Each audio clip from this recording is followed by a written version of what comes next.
Depuis bien longtemps, Léopold s'intéresse au concept de colonisation. À son époque, les grandes puissances telles la France, le Royaume-Uni et les Pays-Bas tiraient déjà parti de ce type de schéma économique. Le but est de s'approprier des terres sur un autre continent afin d'en exploiter les ressources naturelles.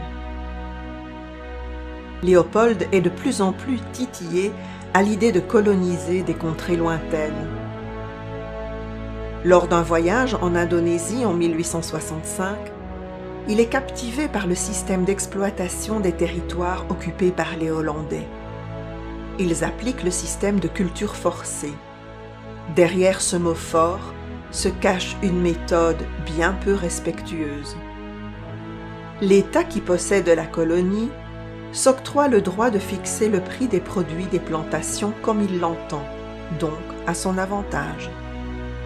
Personne ne se préoccupe des conditions de la main-d'œuvre, ce qui compte, c'est le rendement. Pour atteindre ces objectifs, les colonisateurs envoient sur place des fonctionnaires qui activent la production. Ils sont récompensés par de belles primes si les objectifs sont atteints, peu importe les méthodes utilisées. Léopold est convaincu qu'il détient là la clé donnant accès à la fortune du pays, mais aussi à la sienne. Il s'intéresse surtout à l'Afrique, qui offre encore de belles possibilités de développement. Le destin met sur sa route l'intrépide Henry Stanley, journaliste anglais qui revient d'un long périple en Afrique sur le fleuve Congo. Ce personnage sans scrupules, dépourvu d'humanité, gagne la confiance de Léopold II. Stanley, qui travaille pour le journal Le Herald Tribune, vient d'accomplir un exploit qui fait de lui un héros dans son genre. Sa dernière mission, retrouver le missionnaire écossais David Livingstone disparu depuis de nombreuses années en Afrique, s'est couronnée de succès.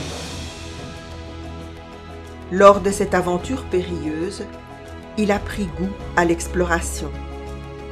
Il organise une caravane de 350 hommes sur place pour se lancer dans l'exploration du bassin du fleuve Congo. Le voyage est épuisant et impitoyable. Au bout de 3 années, l'exploration prend fin. De gigantesques chutes barrent l'embouchure du fleuve. 200 hommes ont perdu la vie dans l'aventure. Cette hécatombe laisse Stanley indifférent. Il essaie de convaincre le gouvernement anglais d'occuper le bassin du Congo. Sa suggestion se heurte à un refus. L'opportunité est trop belle pour que Léopold ne s'en saisisse. Le roi convoque Stanley et se laisse emporter par les récits tumultueux que le journaliste relate avec beaucoup de talent. Léopold est séduit. Il ne retient de ses exploits que ce qui l'arrange. Le territoire convoité est vaste, riche et accessible. Il fait la sourde oreille aux méthodes inhumaines utilisées par Stanley. Son esprit entrepreneur occulte une partie de la dure réalité.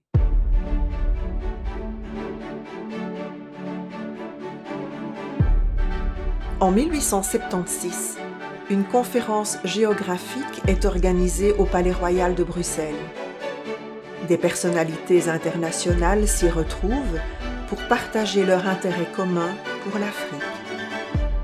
La parole est donnée aux géographes et explorateurs reconnus. En 1879, Léopold crée l'Association internationale africaine, convaincu d'être un citoyen du monde au service de l'aide humanitaire. À Henry Stanley, il confie la mission d'explorer le Congo en vue de négocier des territoires pour la Belgique.